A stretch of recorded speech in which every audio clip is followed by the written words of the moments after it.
You're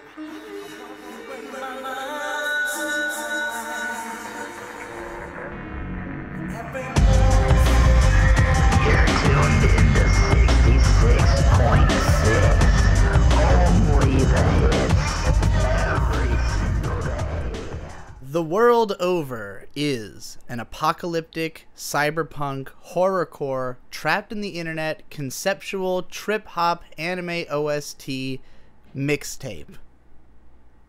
It's a lot. Essentially, I created this album because it was something I personally wanted to hear. I've been a huge fan of the .hack Sign and .hack Dusk OSTs for a very long time, created by Yoshino Yuji and Yuki Kajiura, two of my favorite soundtrack composers. I had the initial idea just because I was listening to the .hack soundtrack, as I do, and thinking that a lot of the songs on there sounded like they would be good rap instrumentals. But I felt that if I wanted to use them for such, I didn't want to just flippantly write some stuff about myself, just regular rap songs that would not really transform the beats in any way. I wanted it to feel as though by using the context of an album and telling a story with the songs and really going in on the lyricism, I would transform it into something that is indivorceable from the project in itself. Even if you could still listen to all these songs, of course, on the original OST that they come from, in the context of this album, these songs sound like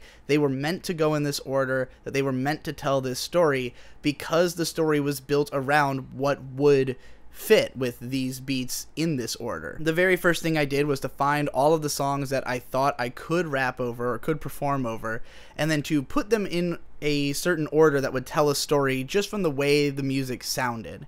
And then from that point forward to then construct the actual narrative based around that organization and then write the songs one by one. Lyrically, there are pretty much 3 layers to every song on this album. On one layer is just me talking about my personal life as I normally would in a rap song. On another layer is making broad social commentary about the state of the world today as I see it. And the third layer is to talk about a cyberpunk narrative set in a fairly standard cyberpunk future society that allows me to sort of extremify all of these storytelling aspects. So the opinions I have on the world or about myself, I'm sort of extrapolating them to tell a story of, like, if this was taken to the extreme, this is what it would mean, so to speak. A lot of it is influenced by the narrative aspects of .hack Sign because it was the original trapped in a video game anime, and I kind of take the approach of being trapped in the internet. It's like I myself am a person who is trapped inside the internet insofar as I do my job there. I am a part of the social structure of that world. And I'm sort of comparing that to the Trapped in an MMO story that was the original show. For anyone who doesn't know about .hack Sign, it was originally about one character being trapped inside of a game, and that game is called The World. Hence the title of this album, The World Over. It's a triple entendre. On the one hand, it's referring to, you know, when someone says, oh, people the world over, as in all the people or people from around the world, there's that aspect of the world over. Then there's also the implication of the world is over, the apocalyptic element. So the world over, so there's these triple layers to that, just as there are to most of the lyrics on this thing.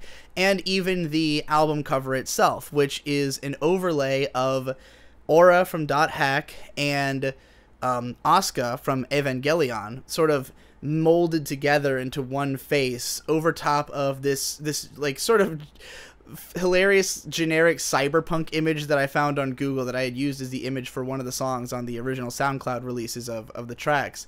For those who don't know, the reason that Aura and Asuka blend together so well is that the character designs for both shows were made by Yoshiyuki Sadamoto, and there's a lot of Evangelion reference on this album. The overall structure of the story is similar to that of Evangelion. There's a lot of talking about concepts brought up in that show across the album. So both Eva and .hack are very important influences to the actual narrative being told on this album, hence their representation in the cover art.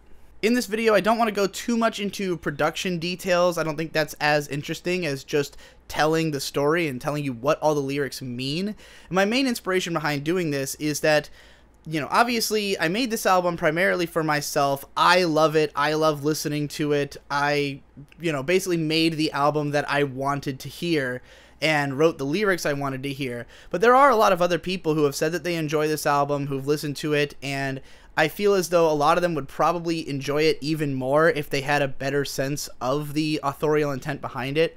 Sometimes when I write my music, I kind of don't want to explain it because I want to leave it open to interpretation, or because I want to see people come to conclusions about it themselves, because I want that affirmation of knowing that like people cared enough to dive into it. But on this album, there is a lot of stuff that I don't expect anybody to get on their own. I don't expect you to be able to read into every single lyric when some of it is very oblique, but I do think that if some people who like the album knew what every line means, they would enjoy it even more. So it's just supplementary material to help you like my album more than you might already, or maybe you don't like it or you don't get it, and hearing this would make you like it or get it. Or maybe you'll hear it and you'll think, that's stupid, I hate this thing now. But we'll see how you feel. 32 stories over Average Avenue. What if you offering the vestibule to vegetables? Sort of through here, sound politics and get out. Going for the E-cloud that will fly in my house. So the opening track on here is CYBERSLUM Overture, based on a song that is called CYBERSLUM from the OST. I wanted to use this as the intro because of the way that the song starts, and that it's probably the most standard hip-hop song on the album. It's really more of a trip-hop song. It sounds like something that would be the opening track on like a Massive Attack album from the late 90s or something. But I wanted to create an overture to the emotions that we're going to be going through this album. This sort of anger at society and presentation of like a narrator who is sort of putting himself above it all and like looking down on the world and with anger. So that's where this comes in. It's like it paints me as the narrator who is upset with the way things are and very openly accusatory towards the people who he thinks have created these problems. The first thing you hear though is you're listening to 66.6, only the hits every single day. This comes from a radio DJ character who appears throughout the album, and I sort of wanted to create this feeling that this whole story is being told through like subliminal messages in songs that this DJ is playing. He says he only plays the hits every single day because in this society, you know, there is no real room for creativity and for outspokenness. Like, it's sort of supposed to take place in a tightly controlled world where, like, you know, as typically is the case in cyberpunk stories, where like the you know, the ruling elite decides what gets to play on the radio and stuff like that. However, it's sort of suggested that there are all these secret coded messages in the songs, in the hits that are being played, that he's trying to use to reach whoever might actually hear the signal, you know, whoever would care enough to do something about it. We'll talk more about this character when he becomes more relevant in later songs, since he literally only exists for the intro. But he is based on a radio personality named Rude Jude. I'll talk more about him again later. He gets sampled on a later song, so we'll go into him there. But let's dive into the lyrics. The first line is 32 stories over Average Avenue. This is immediately in reference to my own IQ, as my IQ is around 132. And 100 is average IQ. So the idea here is that from this position of being above average intelligence is like being 32 stories over the streets of the city, overlooking everything and just like peering down from this tower. So you simultaneously are meant to have an image of somebody who's literally on the 32nd floor of a building, while also it's a metaphor for being, you know, being above it, essentially. What of you? Offering no vestibule to vegetables. A vestibule is like a foyer. It's like a intro to a building, like, you know, a place where you let in guests and sort of can vet who is coming in or out of your building, is sort of how I present it in this song. So I'm up in this tower, I'm looking down over the world, and I do not offer vestibule, I do not offer introduction, I don't offer people to come into my building if they are vegetables, people who have no thoughts of their own.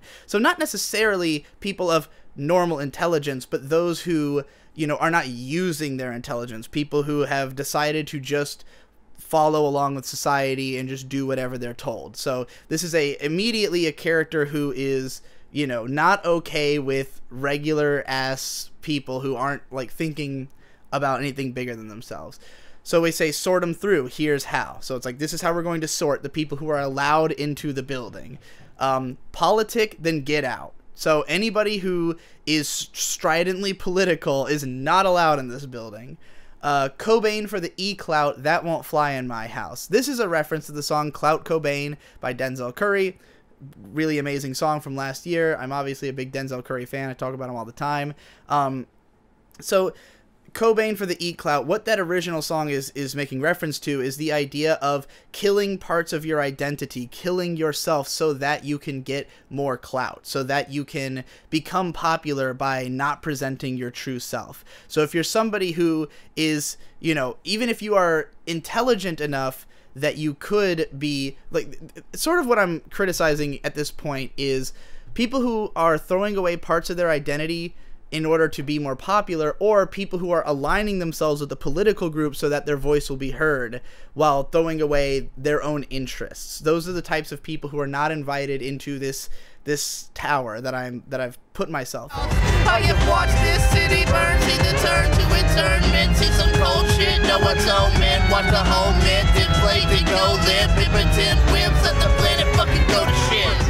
I have watched this city burn. This is a reference to another cyberpunk concept album, that being the Proto Men album, where in the song, what's it called? The Will of One, he says, "Through the glass 20 stories high, I have watched this city burn." So because I'm, you know, borrowing the imagery of being up in this high tower overlooking the city, I've made this reference to that song as well.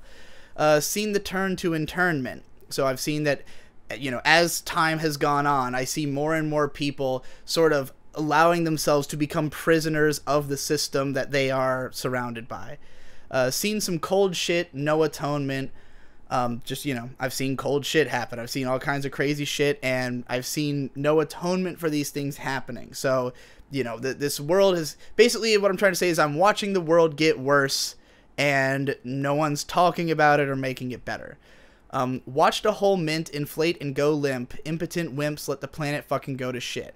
So a mint, of course, refers to money. You know, when a new round of money is printed, that is called a mint. And I'm saying that this new mint, and I'm referring to, you know, a generation of people. So a new generation of humans, this new mint, they were victims of inflation. They, you know, they just are not worth anything, essentially, because that's what happens when, you know, when you print too much money, it just means that everything gets more expensive, and therefore the money has less value. So, you know, this new generation that was born immediately became inflated and limp. And then I call them, you know, in reference to the idea that they've gone limp, I say that they're impotent wimps. So it's a bunch of people who can't do anything for themselves. They have no, you know, they have no courage. They have no faith in themselves. They have no ability to get what they want. They have let the planet go to shit because they are incapable of doing something with themselves, essentially. Protecting their right to be worthless with all of their might is their purpose. Cattle for corrupted socio-beliefs, Silicon Valley be herded by wolves just like sheep. Provide me to the need for exception. Caress your erection for somebody else's perfection. Your lexicon you bought from someone, now you come from your section to spread your infection. So then we shift to another vocal style, and I say, protecting their right to be worthless with all of their might is their purpose. Pretty direct. You know, it's people who are so desperate to not have to do anything. People who are so desperate to not have to think, to not have to, you know, exercise any effort. Like, that's all they care about. They don't care about trying to make things better. They care about protecting their right to do less, which makes them cattle for corrupted socio-elites in Silicon Valley to be herded by wolves dressed like sheep. A lot of this album is very anti-Google and anti, like, all of these big corporations that basically own the internet and are causing the sway in public opinion by, you know, using their platform, using the fact that they own the biggest platforms to just control what speech is able to have an audience. They are companies like Google, who, you know, had this motto of do no evil for so long, which they recently repealed, which is the funniest thing that's ever happened. But, you know, they are wolves dressed like sheep. They just pretend to be like these do-gooding, friendly companies, when the reality is that it's a bunch of corrupted socio-elites in Silicon Valley trying to control everybody. And people let them get away with it because they don't want to have to do anything about it. R.I.P. to the need for exception. Caress your erection for somebody else's perfection. So I'm saying that, you know, in this new world that they're creating, you don't have to be exceptional. In fact, it is not profitable to be exceptional. It is better to be lazy. It's better to be something that just follows the trends and follows the rules if you want to be successful. And everybody caresses their erection for somebody else's perfection. So this is kind of in reference to people who do stuff like what I do, like analytical videos. People who, instead of creating something themselves, are just worshiping the works of other people as their way of, you know, getting attention to themselves. You know, it's no longer needed to be exceptional. You can just, you know, caress your erection for somebody else's perfection. Your lexicon you bought from someone, now you come from your section to spread your infection. So, you know, all the things you know are just things that you got from somebody else. You purchased what they were selling, you bought your whole lexicon from somebody else, and now you've come down to take that and spread it amongst the rest of the world. You're like, here's all the things I heard from someone else, and now I'm going to repeat that and spread that knowledge, you know. I taught you a lesson and then you forgot.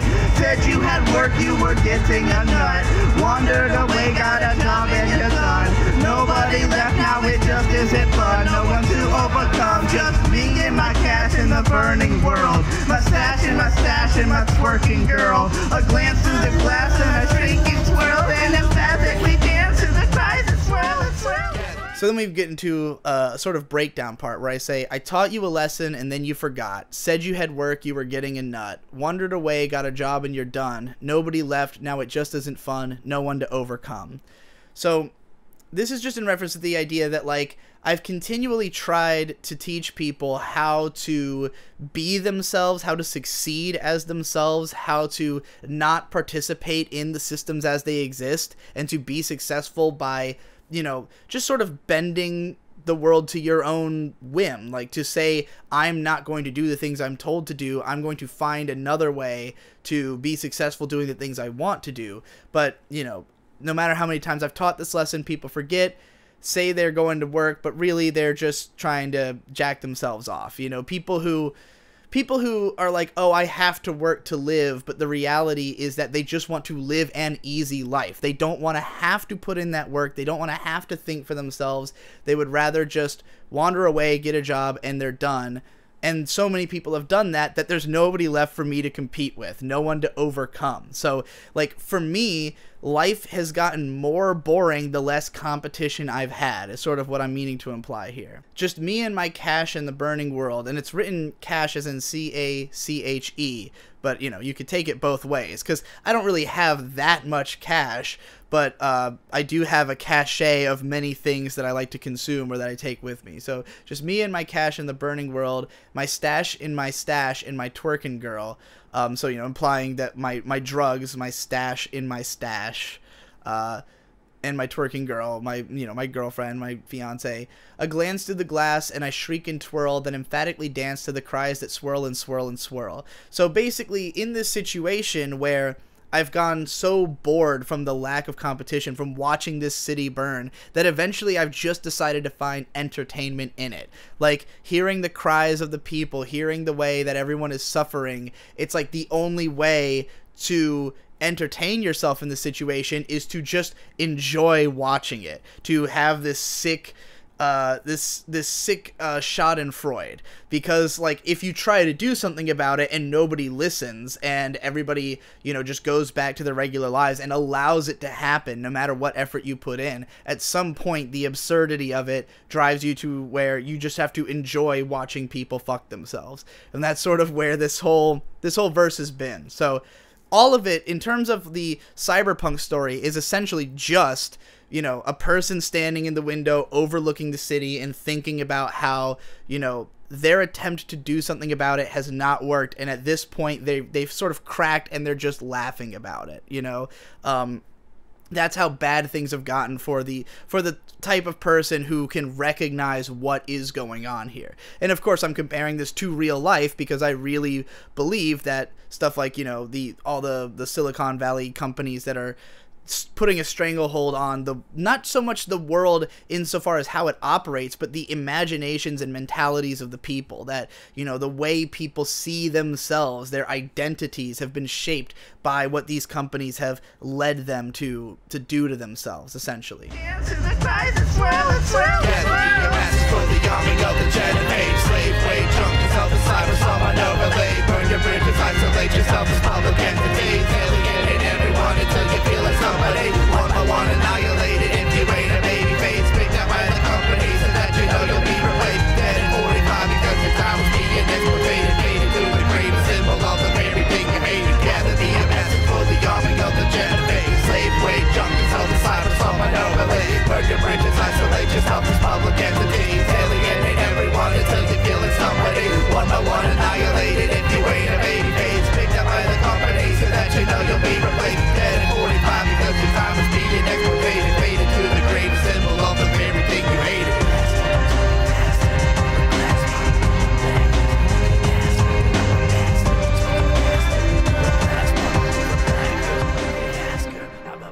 So then we have this kind of lengthy chorus that was just meant to be like a sort of funeral dirge, like a chant, like basically saying the end is nigh kind of thing.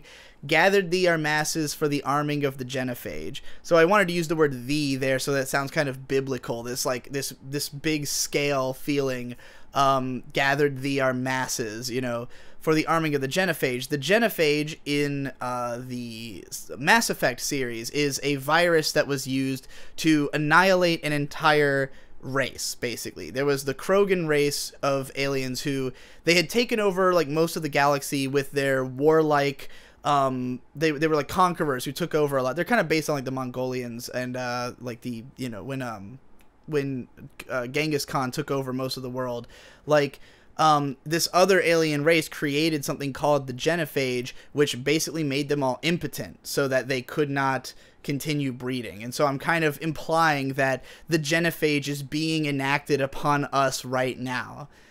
Slave wage junkies of the CYBERSLUM underbelly. So you always hear people, you know, you say that people work slave wages, and then, like, I'm saying that these are slave wage junkies, people who can't get enough of the slave wages they earn being regular people, you know, working for slave wage junkies of the CYBERSLUM underbelly. And the CYBERSLUM, of course, is the internet itself. Burn your bridges, isolate yourself as public entities, alienate everyone until you feel like somebody. Because this is what happens, it's what's going on in the culture of the internet right now. And we're going to talk about this a lot over the course of the album, of like how we're in an era now where basically everybody is trying to be an internet celebrity. Like, everyone who's on the internet is and speaking on the internet, anybody with a voice there is trying to grow that voice. So it's like, everyone is trying to become a public entity, and to do that is to essentially isolate yourself because you're putting importance on yourself as opposed to you as a part of society, you as a part of a group or a part of something. And a lot of those people accomplish this by having enemies, by burning bridges with people and isolating themselves so that they can put themselves on a pedestal above the people who they are tearing down, you know? Alienate everyone until you feel like somebody. I'm also criticizing myself a lot in this song because this is kind of the kind of thing that I have also done. One by one annihilated if you ain't a baby face, picked out by the company so that you know you'll be replaced. Dead at 45 because your time is being exploited, faded to the grave, a symbol of the very thing you hated. So this is a big wrestling reference, actually, because babyface in wrestling terms is the hero of a narrative, and usually in wrestling, there is somebody who is the big baby face, the one who's being pushed by the company as like their guy, famously John Cena and Roman Reigns. People who were picked by the company to be the baby face because they know that they can replace them, because they are people who don't have enough of their own identity to stand on their own, to go off on their own terms. Because back in the 90s, a lot of wrestlers who did have the clout would jump company to company based on whoever was going to pay them better. Whereas if you are Roman Reigns, who's not really like a strong personality, who's not really liked that much by the audience, the company has total control over him because he can be the biggest guy as long as he does whatever they say, and he can't rely on outside influence. So, you know, you're picked up by the company because you know you'll be replaced. Dead at 45 because your time was being exploited, because so many of these wrestlers have died young because it is an exploitational medium. They encourage these people to, you know, to take steroids and drugs so that they have big, larger than life personalities, and, you know, they eventually are going to die out, and usually as a symbol of something that they were standing against, you know. And I'm also making this a metaphor for everybody. Like, it's not just wrestlers, but that everybody is being exploited. Everybody is trying to, you know, sanitize themselves to be something that can rise to success and exploit themselves until they end up dying young because they have not, you know, lived true to themselves and their own needs. So I repeat that twice. Then there's this little mini chorus that I use just to kind of to fill this space in between the next part, where I say, I'm a bastard smoking faster through a glass bong to a black hearse, you can ask her. So this is just in reference to the fact that, like, I myself am destroying myself. Like, I am in this system. I'm a bastard who does whatever I want, and I'm just smoking tons and tons of weed to deal with this whole situation, to put these kinds of thoughts out of my brain. Tech 9 with a hex sign, M, no heroin, mo high, mo grime, that's made by KWS2 with a few million YouTube views and a crew full of dudes who attest to the true blue schooling, unless you truly possess to winning the truth on my chest. Yes, I am the dude who said whatever you heard, I said 2 times to get further yet. We get to the fast part, and here it was more about, like, just busting open some really fast bars and sort of framing it as an introduction to me as the narrator. Like, this is one of the less narrative focused sections of the album. There's parts where I sort of break away to do more of a typical rap thing so that I can, you know, just give it the vibe of a rap album, so that it's not purely like a concept driven album. Because a lot of the concept albums that I love are not so much like clearly telling a story as they are telling a story vaguely in the background while also being like accessible, relatable music. So that's what I was going for on a lot of these parts. So here I say, Tech 9 with a hack sign, M no heroin, mo high, no grime, mo grime, less Midwest, yay Westitude with a few milli YouTube views, and a crew full of dudes who attest to the true blue schooling I bless you, drooling peasants to, when I get the truth off my oh god, this is hard to actually say normally. I'll just explain through. So Tech 9 is a rapper who's mostly known for being extremely fast. He does this series called, like, Choppers from Around the World or something like that, where he brings in all these fast rappers and has them do like a big fast song together. So I'm mostly just referencing him because I'm going fast at this part. And of course, Dot Hack Sign is the anime that the soundtrack comes from. So I'm Tech 9 with a hack sign.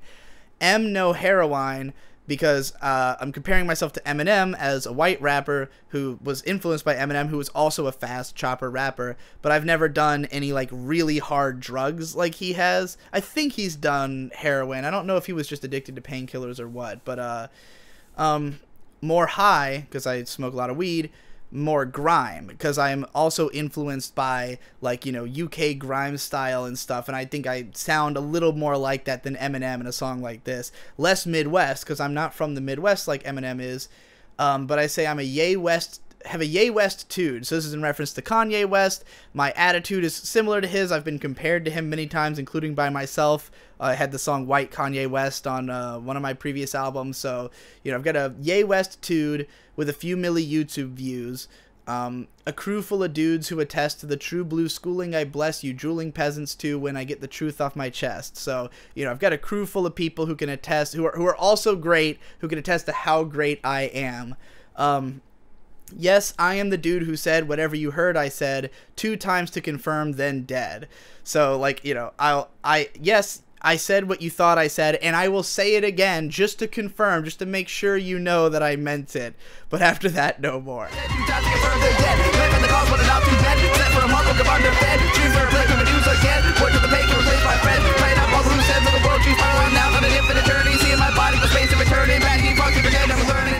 Bled for the cause, wandered off to bed, slept for a month, woke up underfed, screamed for a plate, paid my dues again, worked till the pay can replace my friends. So this line is in reference to the year 2018 and how it went for me. Because this album ended up being sort of the story of my entire year, because I started working on it back in the spring. And at the time, I got really excited about it, and I made, I think, not the first 6, but the first 6 tracks that I produced, all the ones that were released on SoundCloud back in April or May or whenever. I did those all kind of back to back. And at the time that I started working on this album, it was one of 3 huge projects that I had embarked on all at the same time, because at the time I really wanted to get into doing just bigger, more detailed projects, stuff that took a lot more effort and was more impressive by my own standards. So I started work on the How They Marketed series, which is a huge main channel video series. I was also working on a Denzel Curry documentary that was supposed to launch my music channel into greater acclaim. And then I also was working on this album, and all 3 I was putting like maximum effort into. So I had just gotten done bleeding for the cause, as it were. This album was largely inspired by all the controversies that I got into over the course of the last winter and spring. So there was the whole drama I had with Mumkey Jones back in like last December, or not this past one, but 2017. Then getting into Twitter wars over my stance that Patreon was wrong to take down the bestiality and lolly illustrated content that they were attacking, because I think that stuff is protected speech, not only in a legal sense, but in the sense that it is what Patreon basically exists for and was the livelihood of a great deal of artists on the platform. I was fighting a lot of people about this on Twitter, and it led to a lot of drama in my life where I got tons and tons of death threats. My fiance got death threats. We were attacked and harassed, and we're still being attacked and harassed online for the things that we said at that time. So that was me bleeding for the cause, and then I wandered off to bed in the sense that there was like a month or so where I didn't put out any content on my main channel. So that slept for a month. There was no content coming out because I was working on all these big projects, and I was working on moving to Boston. So when I woke up, when I came back, I was underfed because I had lost about $1,000 on Patreon. So screamed for a plate, paid my dues again. That's where I started putting out tons and tons of content because I needed the money back. And I had to pay my dues again. I had to work as though I was somebody who had never made something great. I had to take myself into the mentality of, this is no longer about you trying to make the best project or the one you're the most inspired to do. This is about once again paying your dues and just doing populist content that as fast as possible and working your ass off. Work till the pay can replace my friends. So it's like, through all this work, I didn't really have time to interact with people or to just live my life normally, and I needed that money. So I had to just bust my ass hard enough that the pay would replace my friends, like quite literally. So we get to tying up all the loose ends on the world tree, spiraling out on an infinite journey, seeing my body from space and returning back to you fucks to pretend to be learning. So this is partially inspired by the lyrics of the song Ontological Love from the album New Introductory Lectures on the System of Transcendental Kabbalah by Kel Valhal. That was the name of the goddamn artist. Where in that song he's just like describing this really epic cyberpunk idea of him being this globe-trotting super hacker and but also a spiritual having this heightened spiritual understanding or whatever, a transcendental entity. So Tying up all the loose ends on the world tree is in reference to Yggdrasil, the world tree that I see as like the infinite fractaling possibility of like branches going off in every direction, and I'm tying up all the loose ends of this infinite amount of branches. So I'm like trying to say I'm solving everything, or like trying to like wrap my head around every concept, spiraling out on an infinite journey, which is also in reference to the Tool song, not Parabola, but Lateralis, where he sings, you know, spiral out, keep going, ride the spiral to the end, it may just go where no one's been.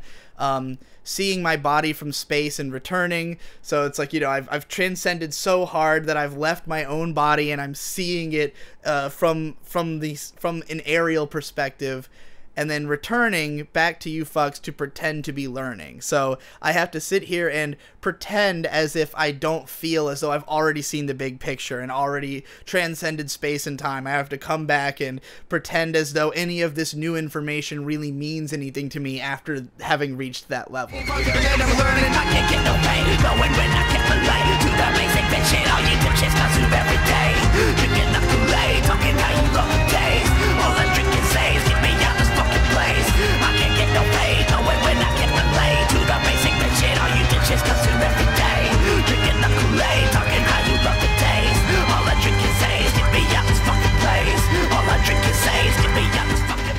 And then we get into the chorus that really cuts to the heart of me and my place in this album, because this song, honestly, this song as the overture, it gets more personal than most of the other tracks on the album, because, you know, again, it's supposed to be just me up in a tower observing the world and talking about my relationship to everything that I'm about to describe, how I feel about the things that I'm about to talk about.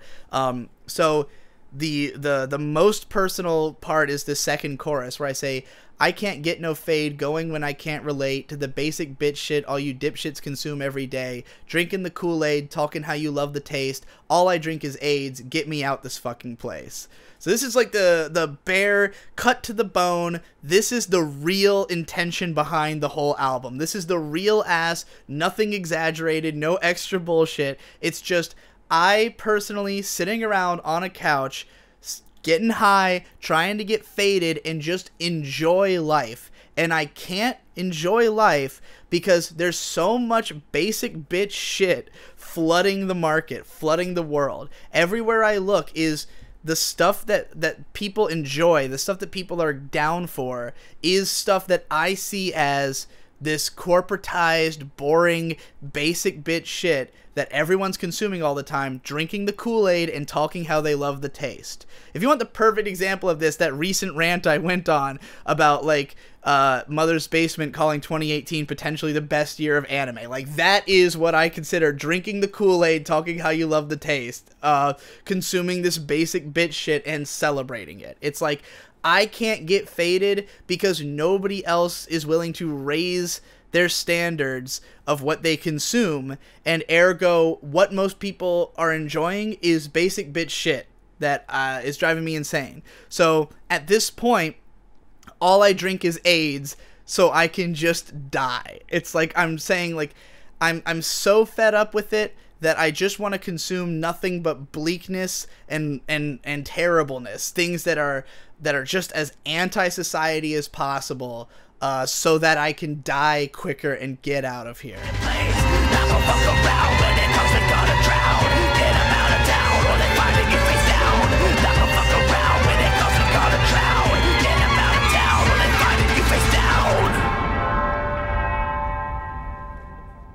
But as cynical as that is, and as much as I'm saying, like, you know, that I can't stand everybody else, at the end, I still give a warning to other people. Like, I'm still trying to say, like, hey, at the last minute, I'm still going to try to send the message out there.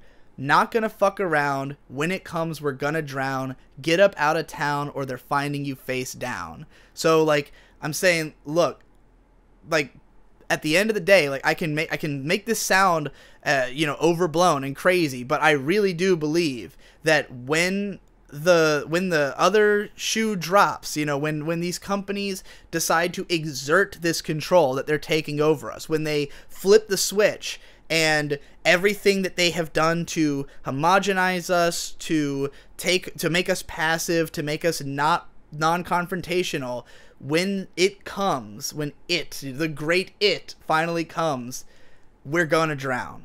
Our conception of ourselves, at the very least, is gonna drown. So you need to just get out of this system, or else you're gonna die. And anybody who's still here when the tide comes in, we're gonna wash away. You know, I don't know how you can get out of town, but like, it's just basically, hey, if you're somebody who has the opportunity to get out, now's the time, because the end is coming. So, and that's what we're going to dive into as the rest of the album progresses, is what is the end? Why do I feel these corporations are doing the wrong thing? What is the wrong thing that they're all doing? What are they leading us to? Where is this all going? You'll have to find that out in the next part, because as I was doing this and realizing that it was 40 minutes long, I decided maybe I'll just do a video about each individual track, and that'll make the most sense. So, yeah, that was CYBERSLUM Overture, and also an overture of The World Over. I have to now charge the camera. Peace.